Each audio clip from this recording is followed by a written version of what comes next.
Welcome to Rise and Reinvent, the podcast where we explore the stories behind the transformation, not just the success. I'm your host, Nicole M. Jones, and today's guest is someone whose journey is filled with perseverance, purpose, and personal evolution. Joining us is Cesar Lara, Senior SDR Manager at Gray Noise Intelligence. But more than his title, Cesar is a living testament to resilience. Born to Panamanian parents and raised in Brooklyn, Cesar shares how humble beginnings, protective family love, and the power of discipline through martial arts shaped his career. From navigating gang heavy neighborhoods to teaching karate by the age of 14, from losing his father at 19 to embracing therapy as a father himself. Cesar's story is both raw and uplifting.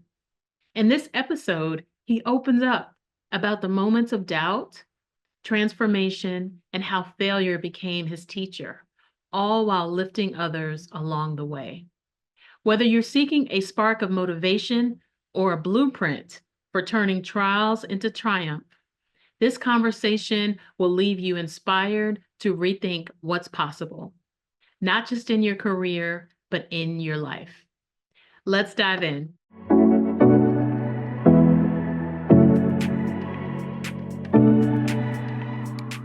Hello, everyone. I am thrilled to introduce, as my guest for Rise and Reinvent today, Cesar Lara. He is a senior SDR manager for Gray Noise Intelligence. Welcome, Cesar, to the podcast. Thank you very much, Nicole. It's a pleasure to be here. So let's just jump in, right? Because I want to learn a bit more about you. So I want to start with the young version of you and like where you grew up, how you grew up, and just learn more about the early days. Yeah, man. Early days, I would say technically it started in Panama, where my two parents came from. Came over to the US, New York, Brooklyn, New York in the 80s. And just before they were going to go back and raise our kids in Central America, they ended up staying and having three children. I was the last of the three. So two older sisters, then myself, Brooklyn, New York. Um, Humble beginning. It's funny because I look back on it very fondly and not, on paper, looking back at it as impoverished or anything like that. It was very family full of love, one building, aunts, uncles, grandparents, everyone in this like one concentrated like building. And we had a great time. We never felt that we were struggling, even though we certainly were. My parents had like six jobs cumulatively to between each other. Zero English coming in, except for what they learned in school in Panama. And meanwhile, no childcare. It was very community, village, raising children. I was staying at other people's houses like every day until I was 4 years old. Um, and it was cool. Like it was, this is what our life is. And I had no basis for it. It could be different, better, different, worse. It was just full of love and full of um, just goodness, honestly. And then I became keenly aware of my surroundings. So for those that don't know Brooklyn too well, back then it wasn't always the best place to be. Specifically a place called Brownsville, Brooklyn, which is if you look it up if you look it up on Wikipedia, we're world famous for being the worst place ever. We a lot of gangs, a lot of stuff that happens that you would expect in an impoverished neighborhood, a lot of drugs, a lot of ways to go the wrong direction, you can say. And knowing that my mom was very protective, very, what can I do to shield this child from any of these things that are happening?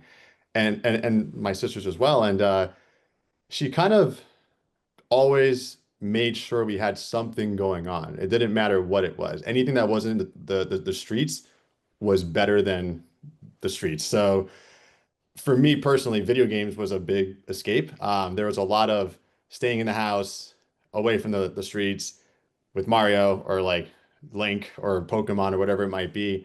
And so I developed sort of this personality as a gamer. And with that, back then it's like, oh, you're a nerd. And it's funny because now that's a term of endearment. We love nerds now.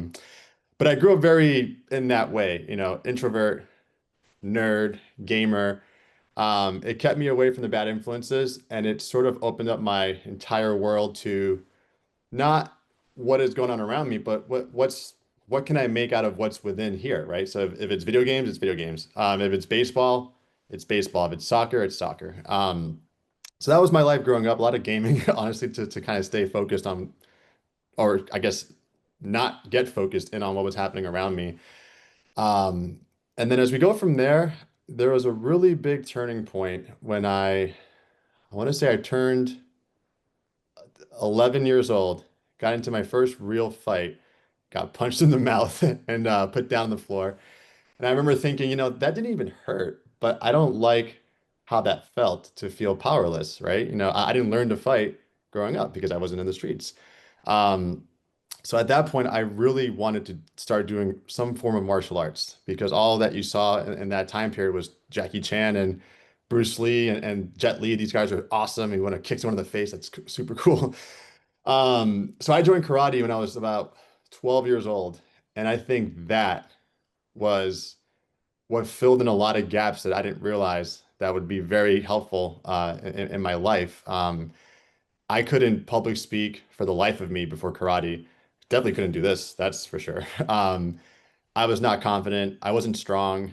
I didn't have any of those skills that people look for in terms of, like a upstanding student or like a really advanced kid or whatever. Like all of that was not there before karate. All of that became a focal point for me during karate. I came to get strong and figure out how to fight, and I learned these crazy things. At 14 years old, my master asked me to teach a class, and there's a lot there. Speaking in front of people, instructing people, giving feedback directly, indirectly, different personalities within your classroom. Like he had me teaching like like 3 to 5 year olds, and there's different personalities within that. And then there's teaching the 7 to 8 year olds, and that's a whole different age group, right? Different developmental path for them. Teaching 10 to 15. Now we're getting to this puberty, a lot of folks, a lot of hormones making you think a certain way. And I'm also a teenager trying to teach a teenager. So that's another struggle too. Um, but I'm very thankful for all of it because if you kind of put it all together in one timeline, my mom kept me from going down the wrong path. Mhm. Karate further honed in what path I should be on with my master, who I thank to this day, Anthony Burt, wherever he is, probably Florida. And with those two things in mind, it set me up to go figure out what it is I can do in this world, and ended up going to college. Um, didn't have a plan. I remember my mom distinctly when I was 16 and I was, doing what most teenagers do. They kind of go off the path a little bit, mess up. She said, "Hey, you have to have a plan or you're going to college. If you don't have either, you're not staying in this house when you turn 18." And coming from like my mom, like my savior, saying that to me, it hurt me at first, but it also occurred to me that if someone that loves me that much says that to you or to me, it must be because it's out of love. And so I took her instruction very seriously, got my stuff together, went to college in Boston, ended up graduating with a business management degree. And yeah, I would say that's kind of a wrap up of starting off life, midlife, and then college, and then the adult part comes after that. Okay. Great, inspiring story. Um, how would you say those younger years have inspired you for the man you are today? Boy, a lot of different ways. I would say one thing that I definitely need to mention is my cousin who grew up about 1 month and 7 days apart from me. So we're the same age, basically brothers. He was the yang to my yin. If I was the nerd and introverted and I don't know how to dance or fight or anything like that, he was the cool guy, right? He knew how to do all those things. And he was very impactful in giving me just enough social tools to be like a little bit immersed into this culture, right? Like back then, like early 2000s, it was very, Brooklyn, New York, rap, hip hop, dancing. roasting people. I learned everything I had from him, and I to this day I still use the stuff that when we were like 12. It was just kind of embarrassing, but it still works, so it's fine. But he definitely put me on my feet in terms of how to um, I forget the man that said this, but there's a really cool quote slash like phrase of act like you're the best, right? It doesn't necessarily mean to lie to yourself. It just means what is the best at something or someone, what do they do to be the best, right? So if I wanted to be funny, tell some funny jokes, right? If I want to learn how to be a good dancer in the, dance circles and the proms and school dances, practice some of those moves. That's what a good dancer would do. They would practice a move, right? So like he gave me a little bit, just enough for me to go out there and then just act like I know what I'm doing. And then funny enough, when you act like you know what you're doing, you want to continue to act like you know what you're doing. You actually end up knowing what you're doing. So he's been a big part of it. Certainly my mom for sure. She was like mom and dad a couple of times. Like that one person was both parents. Because my dad would work like 16-hour days and my mom is like working like 10-hour days, but the other six is like cleaning, cooking, dealing with kids fighting and because we're siblings and whatnot. All of our little moments and milestones growing up, like she really held it down for a lot of that. So it's just kind of like learning um, how to deal with a lot at the same time from my mom, learning empathy. Unfortunately, she was definitely the victim of abuse in Panama, like physical abuse, mental abuse, all of that. And she just kind of came here to America and said, I have a cycle I need to break because if I don't, I'm going to do what happened to me to them, and they're going to do it to the next and to the next and to the next. And she just had this like mindset of like, I can't fail in this one thing.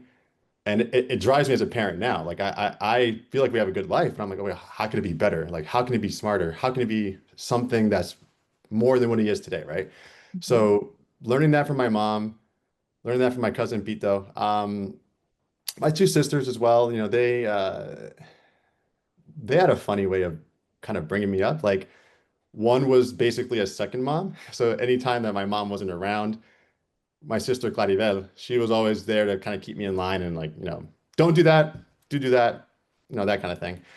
My other sister Vanessa, she she was kind of more like a tomboy sister where like I got to have the brother I didn't necessarily have. Like I had Pete though, but she was the one that was like, I'm fighting her. Like I'm getting into arguments with her. But then as we grow up and we become adults, it's like, hey, that foundation, now let's just tackle adulthood with like a different sense of trust and love. Like I scrapped with you as a child. Now we're scrapping at life, right? And I need like my people alongside me. And who do I trust? I trust people that I cried with, like, had these like really stupid fights over it, like, and these really profound moments. And I think all of that together made me who I am today. And then I would say the last thing, which is an unfortunate thing in some sense, but also like a really fortunate in the other sense, is losing my dad at 19 was like a thing that I used to look at as a big, small violin moment. Honestly, like just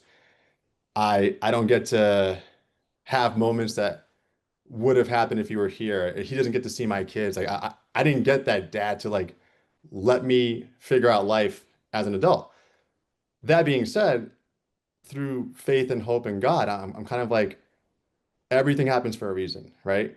God doesn't give you more than you can handle. So if his time to depart was at 19 years old, there's a reason for that. And the more I got over my angst about how it all went down, and the more I kind of enveloped myself in like there's a reason for everything, so find the reason. I think that experience of finding the meaning behind things, even when they're like the worst things, it was a very important part of like what I became now and what I'm trying to become like going forward, I would say. Thank you for sharing that story. Wow. Yeah, Uh, just did a lot there, yeah, but no, that was hopefully it worked great. out. Yeah. That was great. And the reason I'm asking this type of question, right, on this podcast is often on social media and on, media and public, you hear all the success stories, all the awards and all the great things that have happened, the promotions. but you rarely hear about the journey it took to get there. And, it's my belief that that has a lot to do with where you are, where we all end up as adults. Sometimes it's in a positive way, and sometimes it's negative, trying to avoid, like you said, continuing the cycle, a negative cycle. Uh, Mhm. and so your story is really incredible, and I want to hear more. Yeah, So, I'll add this too. Like I think about this a lot with my 5-year-old son Roman and my 1-year-old Mia.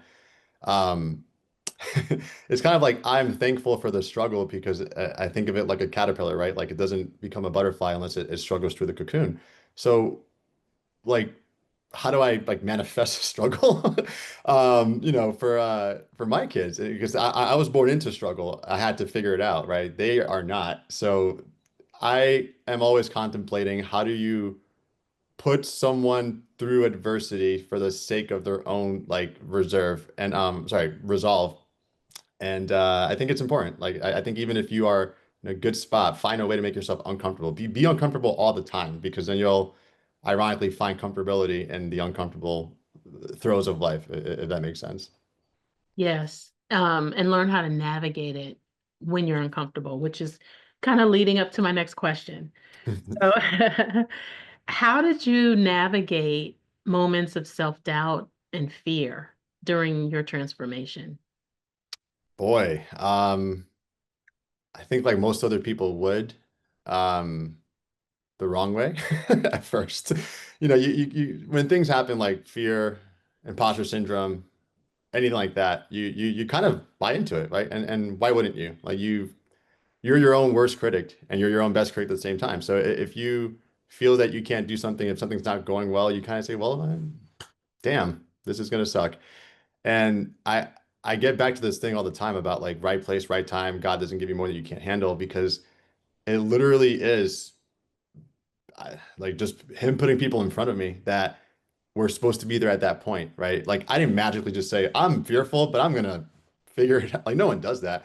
It's a team effort. It's everyone collectively getting together and you being wise enough to realize what's happening, right? Like God's not putting people in your way just for the heck of it, just for fun. It's like he put my instructor for karate in my path to teach me what I'm supposed to do in situations where it's all on the line and I don't know how I'm supposed to do this, but you've got to figure it out.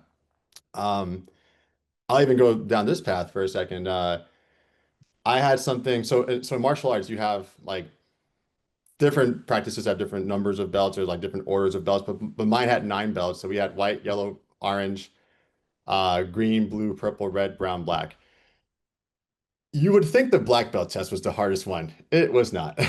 He gave me this red belt test where I had to fight for 10 minutes straight, and every 2 minutes he rotates a fresh opponent.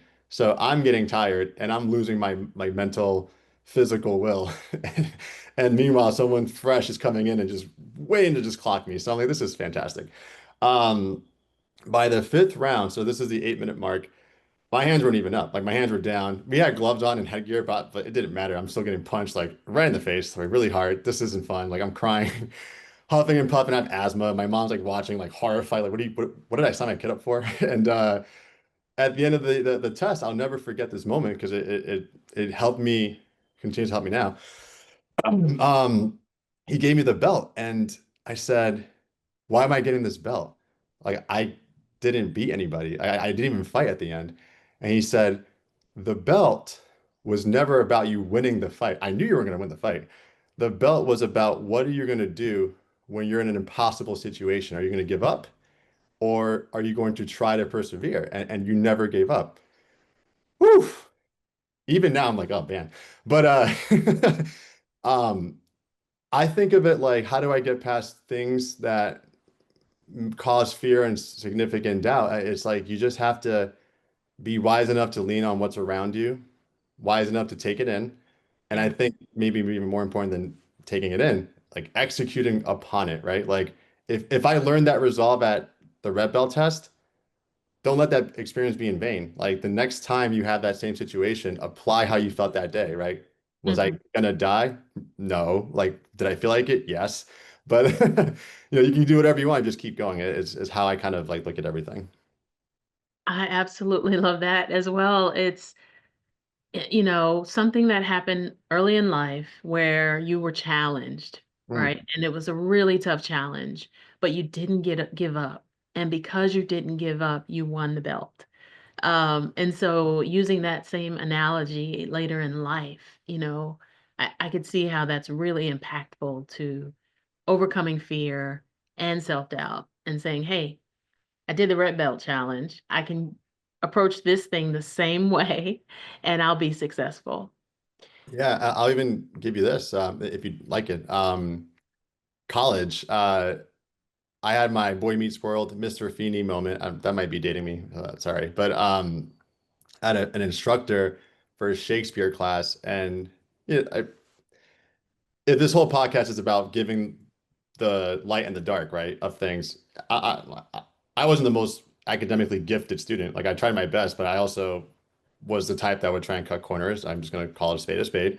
And this teacher did not appreciate that. And she called me into her office and said, "Hey, you have to get a C in my class because I tried to do something that was not a good idea in college. But based on this mistake you made, I could have you expelled, but I'd rather challenge you. So you have to get a C in my class starting from an A minus, so you have to take an automatic 10% off your grade. You have to get at least a C. And if you can't accomplish that, I'm going to have you expelled from this school."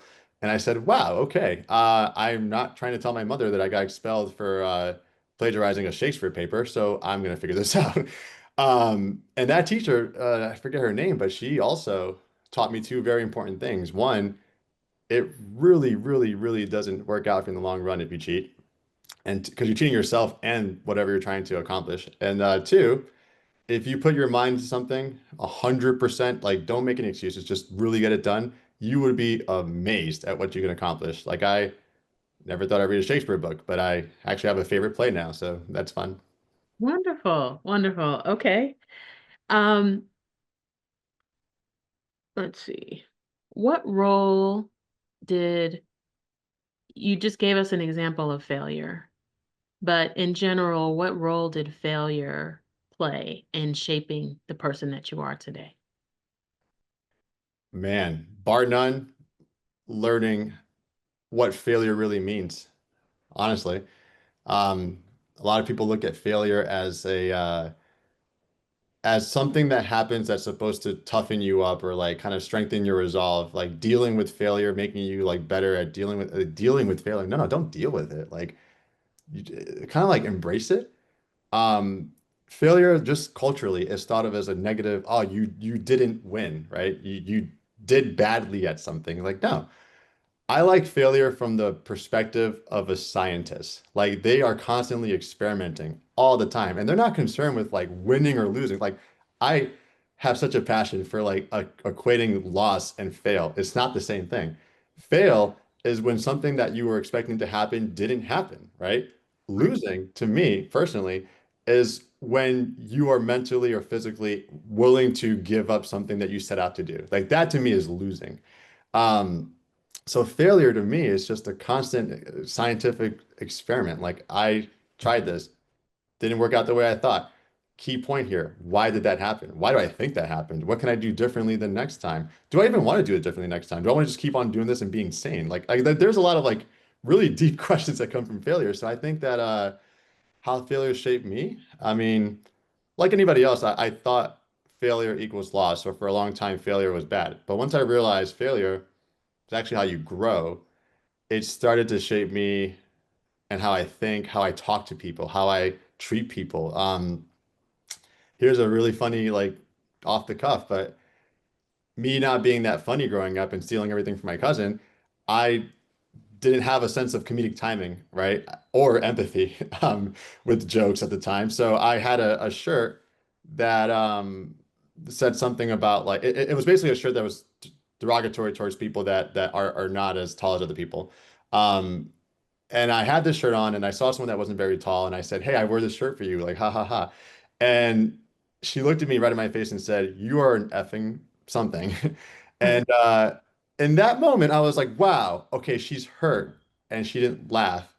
that was not my intention. Although I'm not going to try and fix that with her now because now she hates me. But why did that happen? Like, okay, I made a joke about something that she didn't appreciate. Okay, so maybe don't make jokes about something that has to do with a person's permanent characteristic, right? Like that's something they can't change about themselves. I don't know how they feel about that particular thing about them. I didn't even know the girl. Like there was so much I learned about like cracking a proper joke. Like, what's your relationship with the person? What are you joking about exactly? Like, so I think failure just shaped me once I realized that failure is just learning. Failure is learning, unless you don't allow it to be that, which in that case, failure is just meaningless, and that can be kind of tough. Understood. Yes. I've heard the term failure is tuition, right? It's learning. It's how do you take I like that. how you failed and turn it into a positive opportunity in the future, which is probably just learning what not to do, Oh right? yeah. Not wearing the t-shirt, or if you wear the t-shirt, not approaching someone that might be impacted or have negative feelings about the t-shirt. So, Yeah. uh, Or you know what? Even in my career, my very first, I'm a sales development representative manager, and my very first sales development representative role, um, you know, you come out of college and everyone has, most people have the same general idea. Like, I'm going to get some kind of entry level job, unless I went to something specialized, which is a different story. But most kids are like, I'm going to get this like entry level job. I'm going to work my way up. I'm going to get promoted because there's this understanding in life that that's what life is all about. Like, get a job, go up in the rank, make more money, have more responsibilities, accolades, all these other things, whatever. Start a company. And so I was no different. I got my BDR job. At the time, there was 8 kids or 8 people. We were all going for the same role called an account executive, essentially the person that if a sales development representative is responsible for starting a deal, the account executive is responsible for managing it all the way to a closed one deal. Like you got the revenue from a person who wants your product or service. Um, and I didn't get the role. There were 3 available. There were 8 people going for it, and I wasn't one of the 3. And I remember thinking, well, that just must mean that I'm not good enough for this. That's unfortunate. That makes me feel bad. And at the time, my mentor said, "Hey, I didn't give you that role not because I don't think you could do it. I just think there's something more for you that you don't see right now." And I was like, eye roll, pity party, like whatever, dude, thanks. He said, "No, no, no, I'm not blowing smoke. I think you need to be a team lead because I watch how you do your thing. I watch how you interact with other people. I watch how they like respect you, and in some cases, like admire what you do. So." Sure, you could do this other thing that you're gunning for, but I just want you to open your eyes and heart to this leadership thing. And if you don't like it, then I was wrong and whatever. So he made me a team lead. And if I had really chosen to believe that he was pity promoting me and I didn't take that opportunity seriously, I might have just squandered my entire career. Like I spent the next 13 years in leadership because of that one decision that my manager, boy, again with this emotional part, but that my manager made. And I think about that like all the time when I have my teams and I'm promoting people and sometimes not promoting people and they're asking like, why didn't I get this? And I tell them the story and often, ironically, some people are like, okay, well, it's a cool story, but you're actually doing the thing that you were afraid of. You're doing that now. You're pity promoting or whatever. And I'm like, no, I'm not. Like, and I felt just like you at the time, and I'm not going to tell you to feel right now because that's not my job. That's not my prerogative. But I promise you that if I'm seeing something in you and I want you to succeed, I will always make a decision in accordance with that, wanting you to succeed. So it's been fun for me because I went through that. It's fun for me to see it in other people and when they go through it. And then when they come back around, they go full circle. You know what? Like, yeah, you're right. I wasn't ready for that role yet. Or like, yeah, you're right. That is actually more fun than I ever thought I could have or something like that. But yeah, I'll cut it there. it's great that you receive that communication and that feedback from that leader. And in cases, in my life where maybe you don't get that feedback, you don't understand, like, why didn't I make it? I was number two and they chose someone else over me. It's easier to go into self-doubt and, what did I do wrong? What could I have done better? But sometimes it's just not for you. And so I've had to have that positive self-talk around, you know what, this isn't the one for me. There must be something better on the other end. So I'm going to stay positive and I'm going to continue to pursue whatever that thing is because clearly I thought this was it, but it's not it. And that has helped me get through, all of the potential emotional baggage of not getting the thing that I thought I would get. Um, but, I think also for both of us as leaders, it's important that communication that you got helped boost, I'm sure, your view of the future and what you could potentially do. And so now you're telling the story around 13 years in leadership. Yeah. And maybe without that conversation or without the skill of positive self-talk and knowing yourself that there was something better on the other end, you might not be where you are today. Yeah, precisely. Very, very powerful.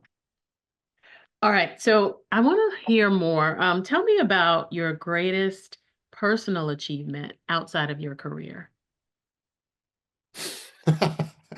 Um, oh boy, there are so many thoughts running through my mind for this one, but I'm gonna give the most cliche one and say starting my family and consequent not consequently well, I forget the C word for this, but like basically starting them and then raising the family. Uh Having my son Roman, I remember thinking so much about what that was gonna be before I had him. Like I'm a nerd, so a video game nerd specifically. I'm thinking, oh yeah, like he's gonna play games with me and like it's gonna be awesome and all these like thoughts.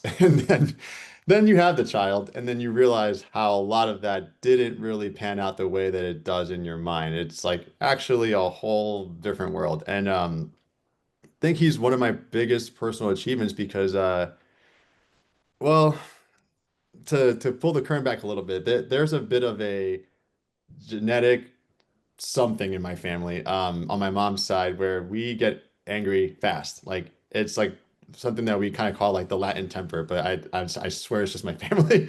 Um, and like I went through life not really exposing a lot of that because I was introvert and quiet and I didn't learn how to be confident enough to even be mad at like outwardly mad, right? One of the consequences of becoming more confident and comfortable in my skin is that anger now has more of a platform. It's like, okay, I can just be mad and I'm not afraid to be mad. I can yell at people and whatever. And that's something that you really can't do to a child. Like you can't just, I'm mad at this thing, inanimate or not, and I'm going to deal with it in a way that satisfies like my anger, right? Like that's if you do that to a child, you're going to ruin that child. Um, and so learning how to develop this new sense of being that's directly in contrast to how I've always grown up or what's in my blood, it was a big, big project for myself to like, I even opened myself to therapy like over it. Like I've never like, and that's a big, growing up in this like Hispanic culture, like there's a lot of like, yeah, you're a man and you're tough and you don't need things like therapy. You don't cry. Like, what's wrong with you? Um, but growing up in this what people might call like the woke world or whatever, like I'm glad I'm awake, it's fine.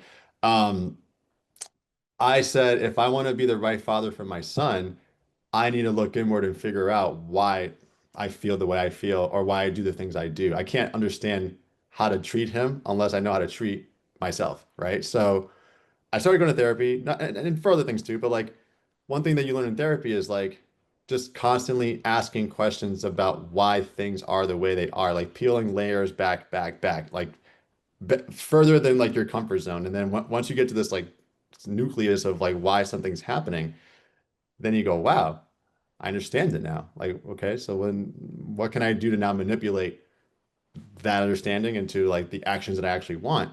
So all in all, personal achievement wise, having my son Roman, growing up enough to realize that I want to raise him right, doing the things I needed to do for myself as a person to be the person I need to be for him, I think is like probably like more than any of the cooler sounding stuff that I've done in my life. I think that one thing is actually is a testament to my mom's work of breaking cycles. Like I broke this masculine, like this toxic masculinity cycle of like what a man should be.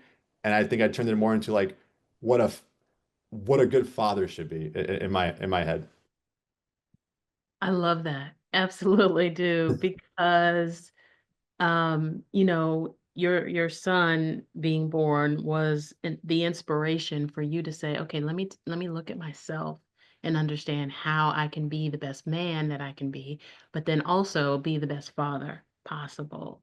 And so many people, as you said, it's therapy and counseling is not common among especially men in the community. And so kudos to you for seeing that and breaking the cycle. Oh, let me say one thing to any men out there that might hear this, anybody, period. But especially like anyone that feels that they're in the same profile as myself. Do what you have to do. Like, it's not always going to be cut and dry. Like, everyone that you know and love is supporting this therapy thing. Like, just keeping it real. Like, I did it in a very wet your toes kind of way first. Like, I would carve out this moment in my workday from 12 to 1, when I take my lunch, and I just said, okay, I'm going to do this for myself first. After about 6 months, I came out and told my wife, like, hey, I've been doing this. I was a bit hesitant to tell you because I didn't know how to tell you, but now I've done this for a bit. So like it doesn't have to be this whole like dive and then you kind of like shock yourself out of it, right? Like take your path as you need to, and then as you become more confident and comfortable with what you're doing, then you can branch out. But I just wanted to say that real quick too. Yeah, understood. Um, and the proof behind that is you're doing it for you, not for other people, right? There's not people around you saying you need therapy, you're doing it for yourself, which is why you kept it quiet probably in the very beginning to see, hey, is this something that might actually make a difference in my life? So don't be afraid to take that first step. Yes, indeed. Like any way you can too. Like some people may not want to do it with an actual person. They might not want to do it with a camera. Like there's a lot of ways you can practice self-care. Like just please take a step. It doesn't matter what you do, just take a step. Okay. So what is your ultimate goal? How do you define success for yourself? It's a never-ending quest. I all right, so there's a couple of things. One is that if I'm just going to be selfish and real, I think that for me personally, the meaning of like happiness is the absence of worry. And so my absence of worry like arena is I don't have any bills.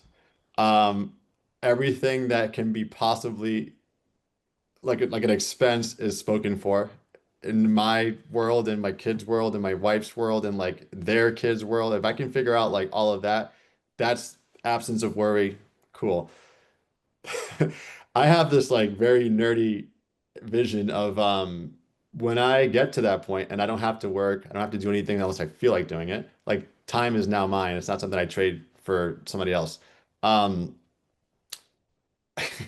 I have about like 150 video games. I just keep on buying them, and in nerd culture, it's called like a backlog. We have this backlog we're never gonna get to. It's like a running joke, like you buy and then you don't play, and you don't know why you do this. But I am determined to beat every one of those games. When I turn 60 years old, I'm just gonna be like, you know what? I'm not doing this all day every day, but this is like my life's work now to beat every single game that I bought that I did not beat. Now, aside from that, more of a to the point of like betterment of the world. The reason I say that I have a never-ending quest is because I I want to just when I leave this earth, and a lot of people say like leave it better than how you found it. My version of that is to continuously give the same chance that I got when when I was younger and I needed a break and I needed someone to just believe in what I could learn how to do. A little bit about that, like when I graduated school. I had a cashier job at Whole Foods Market, and I was a really good cashier. I loved it. I loved talking to people, all that. Made a really critical error in the cash drawer one day, and it was enough that corporately speaking, policy-wise, it was like, hey, it doesn't matter how much we like you, you are short 85 bucks in your drawer. And at the 75 mark, there's no probation, there's no conversation, it's just you're gone, right? And so my life vision, career path, whatever, at the time at 22 years old was like up in smoke. And I was about to get an apartment with some friends. I don't have a job. So what do? You go on Craigslist and you look for whatever's there because again, like my dad had passed away, my mom's from Panama. She's just trying to figure out life. Like she just lost her husband. I just lost my job. I'm like, what the, sorry, like what am I doing here? Um, and in that moment, right, I found this some like Ponzi scheme job, like some pyramid or upside down pyramid. I don't even know what it's called anymore. A pyramid scheme.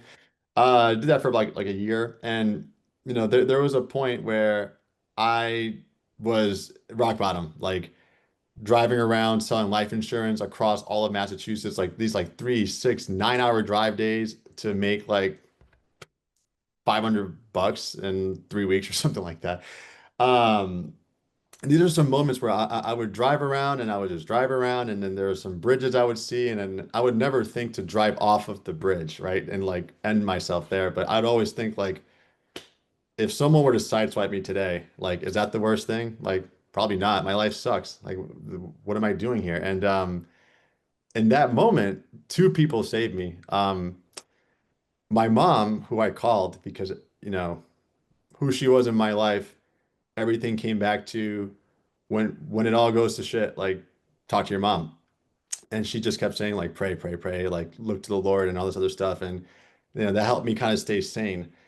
Then the second thing that happened was two men actually, Richard Harris and Jim McDonough. If they ever hear this podcast, well, then they know how I feel about him already, but now everyone knows. But Richard Harris gave me my first BDR job. And then Jim McDonough was basically my first mentor. He's the guy that said, I see this leadership position for you. Like, please give it a shot. Richard's the guy that um, plucked me from obscurity, basically. I was at a point in my life where I was afraid to buy cans of tuna because I'm not sure if I can afford it. And I was doing anything you could to survive. These two guys, my mom, put me on this, hmm, whew, boy, put me on this path at a very pivotal point where it could have all gone different. And I feel like, at least for me, the meaning of life is to be able to provide that for somebody else that really deserves it. I think deserving it for me is like you're a good person with a lot of bad breaks, and you just need one chance, maybe a couple, to get it right, right? And so somebody gave me that one chance to get it right. I got it I mostly right, I think. I don't know. But continuously doing that for other people. And it doesn't have to be like because you came from my walk of life, right? Like whatever I just explained in this podcast. It can be like whatever your walk of life is, and you want something more for yourself, and you think this vehicle of tech sales could be it. But everyone's like, oh, you don't have any sales experience. We can't hire an entry-level person with no sales experience. That's absurd. I'm like, no, that's absurd. Like, how do you need experience to get anyways, that's a whole other story. But I I think every time about how many people have I impacted? How many people have I done that for who did that for me? Like, how can I do more? Like, and I'm at a point where I'm at like 18 people who have like, and I define it by like, you wanted to take a chance on yourself and this role. I took you in and you made something of yourself farther than you ever thought you could have accomplished, farther than I would have thought you could accomplish, like because you put your mind to it. Um, I'm thankful for anyone outside of the 18 who like they came in, they were clearly ready for this role and they crushed it. And like, hey, success is success. I always appreciate anyone that can be successful with me for themselves, whatever. But these 18 folks are like, you were at a moving company. You were a certified public accountant at some point. You were in a gang, and during you being in a gang, I hired you, but okay. But you're better now, and I love that. You were a writer, and now you want to do this. You were a golfer, and now you're like leading an enterprise security team. Like I just want that to happen continuously until the day I pass, because if it does go down that way, that was my point of being here on this earth, as far as I'm concerned. So that's my whole, what do I want out of this life ultimately? Thank you so much for sharing your story. It is truly inspiring. You also, in this conversation talked about the people that were around you throughout your transitions and your journey, which speaks to, having the right people in your circle and people believing in you sometimes more than you believe in yourself, and people seeing opportunities for you that you have no idea are in your future. And so thank you for your inspiring story. I could go on and on, but in the interest of time, I just want to thank you again. And I really appreciate, and I hope for the guests who are listening to this, I hope you see a little bit of yourself in some of this story, and you will take the actions that have been taken in Cesar's life. And so thank you, and talk to you soon. Great. Thank you very much, Nicole. Pleasure being here.